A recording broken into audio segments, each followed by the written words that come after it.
여러분 반갑습니다. 시촌입니다. 제가 댓글을 보니까 이런 집은 왜 경매에 나왔나요? 경매에 나온 이유가 뭔가요?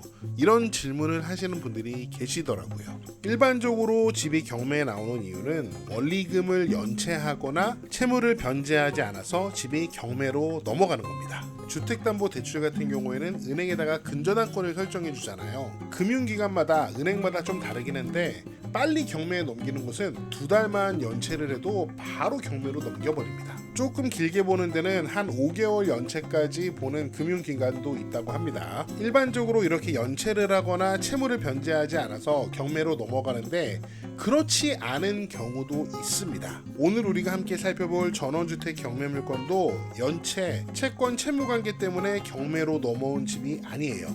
그렇다면 이 경매물건은 왜 경매에 나오게 됐을까요? 현장 한번 살펴보고 경매에 나온 원인까지 꼼꼼하게 분석해 보도록 하겠습니다. 오늘 경매 물건은 강원도 홍천군 두촌면입니다. 두촌면은 서울 양양고속도로의 동홍천 IC와 가깝고 경매 물건도 그 동홍천 IC에서 멀지 않습니다. 동홍천 IC까지 연결되는 아주 큰 4차선 대로가 있고요. 그 다음에 마을길로 진입을 하게 되는데요. 여기 길 상태를 보니까 포장을 한 지 얼마 되지 않은 것 같습니다. 신빙 마을길, 아마도 면에서 포장을 해준 것 같아요. 깔끔하고요. 경매 물건 같은 경우에는 4차선 도로에서 마을길로 1.4km, 차로 5분 정도 들어가는데 큰 도로에서 다소 조금 많이 들어간 느낌은 있습니다. 지도로 보시면은 여기 서쪽에 있는 설악로 4차선 도로에서 다리 한 번 건너고 이렇게 마을로 들어오면은 여기에 아주 멋진 마을이 있습니다. 이렇게 산이 감싸고 있는 공기가 아주 좋은 곳이었어요. 경매 물건은 여기에 있고 여기 산에 와 이거 임산밭인 것 같은데 농사를 엄청 크게 짓는 분이 계시네요. 자, 여기 북쪽에 보니까 여기 땅이 있는데 딱 보니까 이거 다 분할을 해놓은 것 같죠? 지적도로 보면 이렇게 전원주택지를 만든 것 같아요. 아마 분양도 했을 것 같은데 뭐 집이 질려나요? 집을 지을 수 있을까요? 한참 올라가다 보니까 이제 집들이 보이기 시작했는데 첫인상, 이 마을의 첫인상은 제가 보기에는 아름다웠습니다. 마을길에 들어올 때는 이 안에 마을이 있을까 싶었는데 들어가 보니까 집들이 꽤 많더라고요. 동네에 집들이 꽤 많죠. 물론 여기에 이렇게 버려진 빈집도 보이고 저 멀리 인삼밭 같은 것도 보이는데 암튼 전원주택들이 요 산자락에 많이 자리를 잡고 있었습니다. 자, 경매 물건은 여기서부터입니다. 여기 왼쪽에 있는 건 옆집이고 석축 쌓아서 굉장히 토목공사를 높이 해서 여기 높은 곳에 전원주택의 마당이 있고요. 이 포장 도로로 올라가서 이쪽으로 이제 현관 대문을 진입하게 됩니다. 자, 벽면을 타고 오른 담쟁이 덩쿨의 색깔이 굉장히 이뻤고요. 이 사진을 보시면 여러분이 이 길의 경사도를 짐작하실 수 있을 것 같아요. 차로 올라갈 때 경사도가 상당히 느껴졌고 겨울에 눈을 치우지 않으면은 미끄러질 수도 있겠다 이런 생각도 조금 들었습니다. 자, 이 길을 따라 올라오면 경매 물건이 보이고요. 더 올라가면 요 위쪽에도 집이 많이 있습니다. 울타리에 늙은 호박이 잘 익은 것도 보이고요.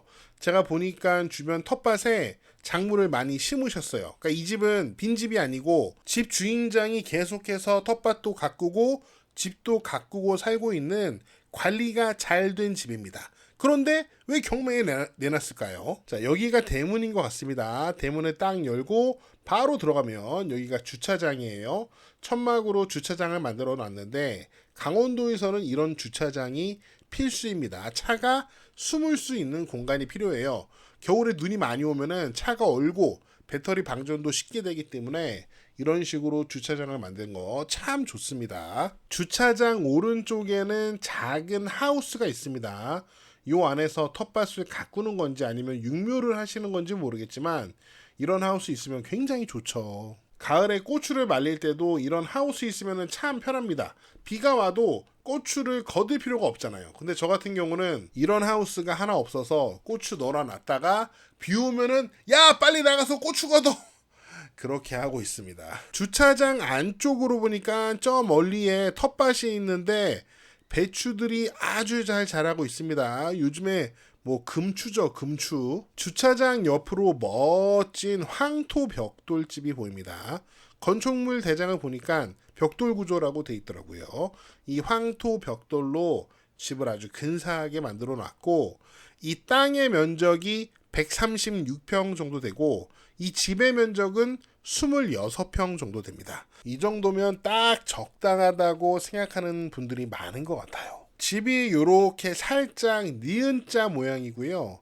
이 집은 거의 남양집이라고 볼 수 있어요. 자, 지도로 보시면은 집이 이렇게 니은자로 생겼고, 집이 뭐 거의 남양집이라고 볼 수 있죠. 이 집들이 다 남양집들입니다. 집 앞쪽에 남쪽으로 이렇게 잔디를 깔아놓은 마당이 있는데 깔끔해 보이죠. 나무들도 잘 심어놨고, 여기 언덕백이어서 요 위에 올라가면은 전망이 상당히 좋을 것 같습니다. 이렇게 도로에서 봐도 이 마을 풍경이 참 멋지잖아요. 약간 여기서 올라가서 보면은 전망대처럼 더 시원시원하고 멋있을 것 같습니다. 이렇게 보면은 요 앞에 마당 잔디도 잘 깔끔하게 깎아놨고, 뭐 항아리며 울타리며 뭐 나무랄 데 없이 집이 참 깔끔하고 관리가 잘 됐다, 이런 생각이 들어요.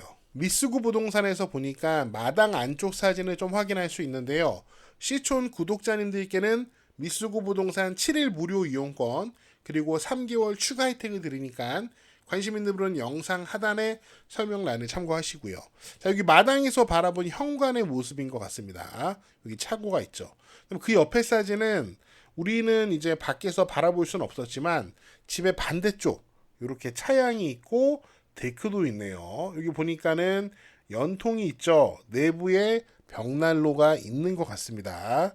집 뒤쪽으로 이렇게 창고, 니은자 모양 뒤쪽으로 이렇게 판넬로 만든 창고가 보이고요.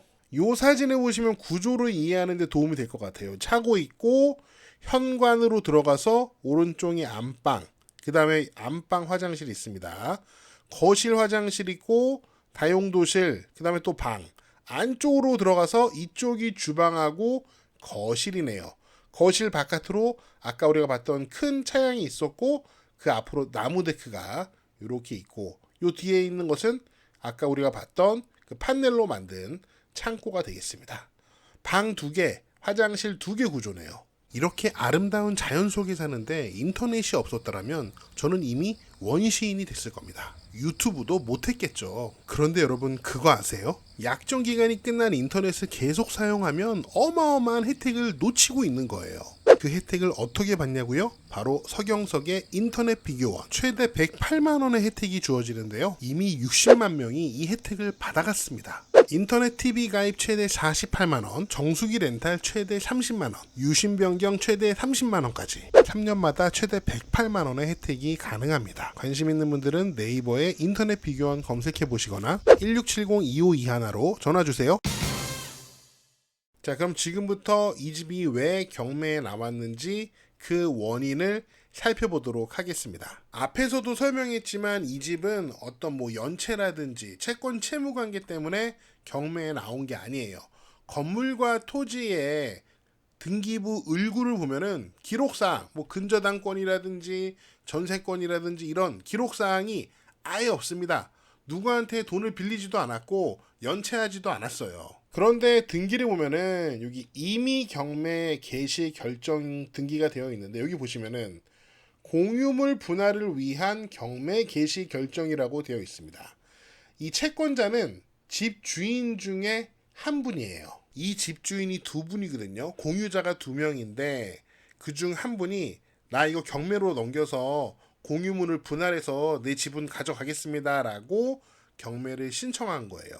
이런 경매를 우리는 형식적 경매라고 부릅니다. 경매는 경매인데 어떤 연체라든지 채권 채무 관계 때문에 경매를 하는 게 아니고 경매의 형식만 빌린다는 거죠. 그 대표적인 게 공유물 분할을 위한 형식적 경매, 그리고 청산을 위한 형식적 경매가 있습니다. 건물 등기를 보니까 이 집은 2014년도에 소유권 보존이 됐습니다. 사용 승인도 2014년이에요. 10년 된 집인데 당시 소유권 보존을 할 때 이렇게 두 분이서 2분의 1 지분씩 나눠서 공유자가 되어서 이 집을 소유하게 됐습니다. 여기 제가 주소를 보니까 주소가 같더라고요. 한 집에 사는 두 분. 뭐 어떤 관계인지 우리가 정확히는 알 수 없지만 어쨌든 같은 집에 사니까 식구겠죠 뭐. 그런데 그 중에 한 분이 나 이거 공유물 분할해 갈래 하고 임의 경매, 형식적 경매를 신청한 내용입니다. 여러분은 만약에 어떤 집의 여러분이 공유자라면 여러분의 지분을 처리하기 위해서 어떤 방법을 선택할 것 같으세요? 저는 제가 만약 공유자라면 그 지분을 처리하는 데 있어서 우선 공유자와 협의를 할 것 같아요. 야, 우리 이거 집이 있는데 이 집을 현금화하자. 우선 그러면 집을 좀 높은 가격에 팔아야 되지 않겠냐. 한번 부동산에 내놔보자. 이렇게 저는 선택을 할 것 같아요. 그런데 시골이라면 집이 잘 팔리지 않을 수도 있고요.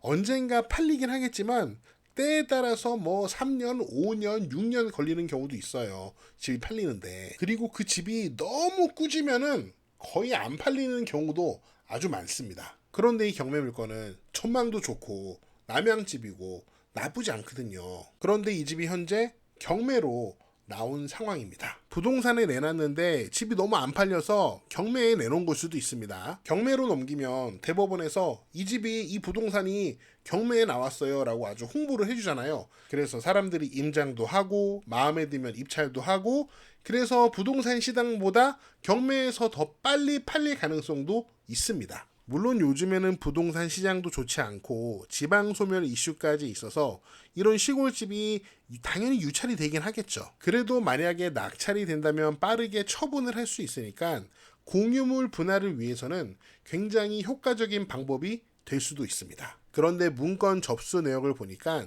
신청인, 소송대리인, 법무법인 땡땡땡땡 이렇게 되어 있더라고요. 현재 공유물 분할을 신청한 신청 채권자가 공유인 중에 한 분이죠. 그분이 변호사의 도움을 받아서 이 형식적인 경매를 신청한 것 같습니다. 원래 이 공유자 두 분이 2014년도에는 한 집에 살았던 식구였잖아요. 그런데 변호사의 도움을 받아서 이 공유물 분할을 위한 형식적 경매를 진행하고 있어요. 그럼 사실 또 두 가지로 우리가 생각을 해볼 수 있겠죠. 그냥 이거는 우리가 추측을 해보는 건데요. 첫 번째는 원래는 식구, 가족이긴 했지만 현재는 사이가 안 좋아져서 도저히 대화가 안 돼서 대리인을 통해서 이렇게 경매를 진행할 수밖에 없다. 이렇게 추측해 볼 수 있고요. 두 번째로는 제가 이 공유자 두 분의 연세를 보니까 두 분이 굉장히 나이가 많은 분들이에요. 저희 아버지 뭐 작년에 돌아가시긴 했지만 저희 아버지가 49년생이셨거든요. 근데 저희 아버지보다 더 나이가 많은 분들이에요. 그러니까 70대 지금 거의 중반을 넘어가신 분들인데 이 집을 처리를 하고 싶은 거예요. 그런데 본인들이 하시기 어려우니까 변호사의 도움을 받아서 이 집을 공유물 분할 형식적 경매를 하고 있는 게 아닐까 그렇게 추측을 해볼 수도 있습니다. 어디까지나 추측이에요. 사건 개요 간단하게 살펴보도록 하겠습니다. 사건 번호 보시고요. 감정가가 1억 5천, 현재 최저가도 1억 5천입니다. 신건이에요.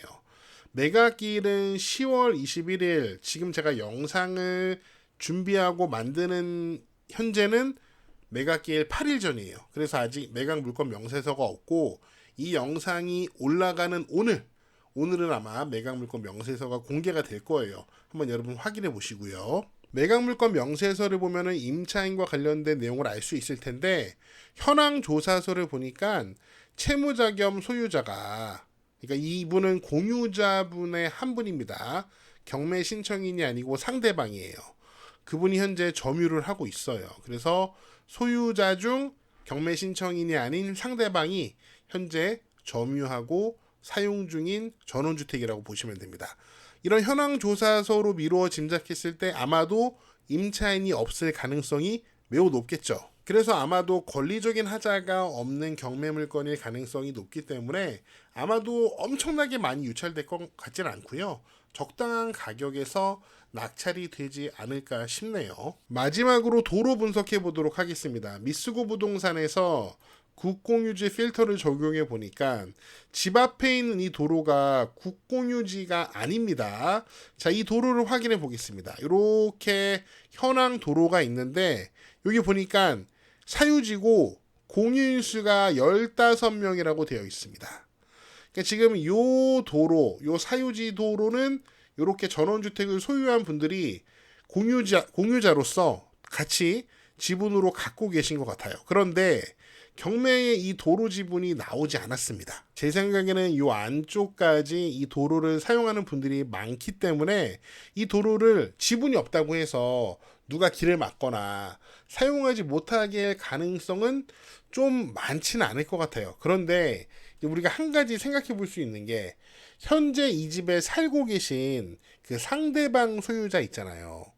그분께서 만약에 이 공유물 분할 소송에 대해서 굉장히 기분 나쁜 상황이다. 만약에 그런 상황이라면 이분이 요 앞에 있는 도로에 대한 지분을 매도하는데 그 협조를 잘 안 하실 수도 있겠죠. 만약에 그런 상황이라면 제가 이 사도의 토지 대장을 확인해 보니까 이 집의 공유자 두 분 모두 지분을 갖고 계시더라고요. 근데 경매 신청 채권자는 즉 형식적인 경매를 신청한 분께서는 이 집을 빨리 분할해서 자기 지분을 현금화하고 싶은 분이에요. 그분 지분만, 그분의 이 도로 지분만 그분이랑 얘기를 해서 매수를 하면은 어쨌든 도로 지분을 갖게 되니까 도로 사용에 큰 문제는 없지 않을까? 저는 이렇게 생각을 해봅니다. 네, 제가 준비한 내용은 여기까지고요. 아무쪼록 좋은 가격에 낙찰이 돼서 공유자 두 분 모두 자신의 어떤 부동산을 현금화할 수 있는 그런 기기가 되면은 좋지 않을까 싶네요. 여러분은 어떻게 보셨는지 여러분의 다양한 의견을 댓글로 남겨주시고요. 저는 다음 영상에서 더 재미있고 유익한 내용으로 돌아오겠습니다. 여러분, See you again.